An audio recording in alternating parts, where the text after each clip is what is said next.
This is Jamie Drummond for Good Food Revolution. I'm here with Marlize Beyers. We're in the vineyards of Hidden Bench on the Beamsville Bench in Niagara. How are you today? I'm very well, thanks, Jamie, and you? Great, fantastic. Now, how did you find yourself at Hidden Bench? Well, I came to Canada about 9 years ago and worked at another winery in the region, and this position opened up, and I found it very exciting. I've always thought Hidden Bench to be one of the top-end producers. It was sort of an adventure that brought us here, great job opportunities, and we just decided never to leave again. Love the region and find the winemaking extremely challenging, something that you will probably never get tired of. Now, where were you coming from? I'm from South Africa, and I grew up on a grape farm there, and always been in a farming sort of setup. And then I after high school, I went to work a vintage in Germany to see if this was actually what I wanted to do. Went back and studied and never looked back. And what do you find the greatest challenges are in growing grapes, the grapes you do, in Niagara? So, where do I start with the challenges?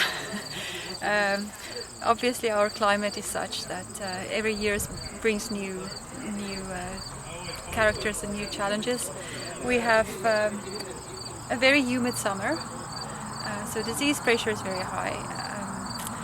It's also very unpredictable. You can never make very much long-term plans. As we've talked about today, you really want to pick on optimum ripeness, but sometimes you have to pick ahead of a big rainstorm.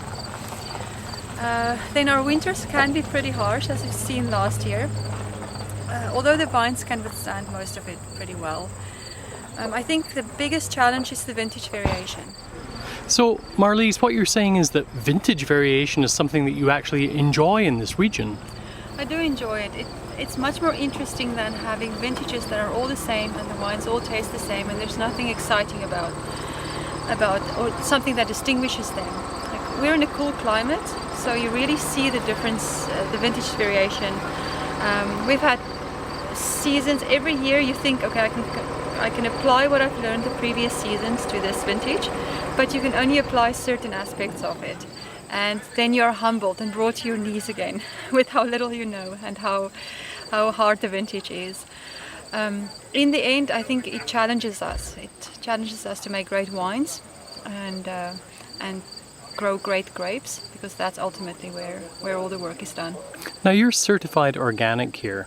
That brings about certain challenges in this particular region. How do you go about dealing with those particular challenges when you're going down that organic route?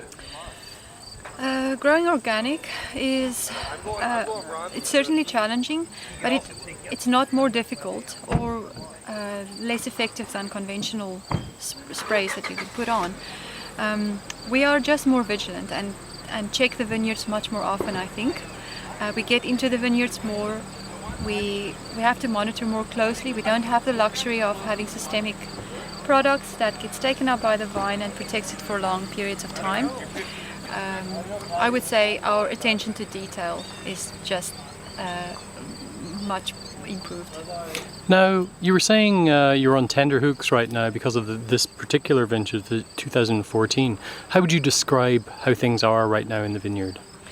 We're right at the edge. We've had 2 weeks of great weather, the great sunshine, warm weather. We haven't had much rain to get diseases going.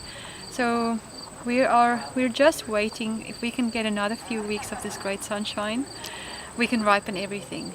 At this point, we're close. We could probably pick if we have to with the rain that's predicted, but I would like to let it hang. The seeds are almost there.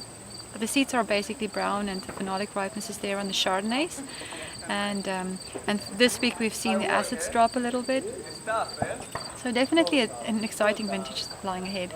Excellent. Well, Marlize, thank you very much for joining us today at Good Food Revolution and joining us once again, as our very first interview was so cruelly lost in the digital waters of time. Thanks, Marlize, thank you so much. Bye for now. Thanks.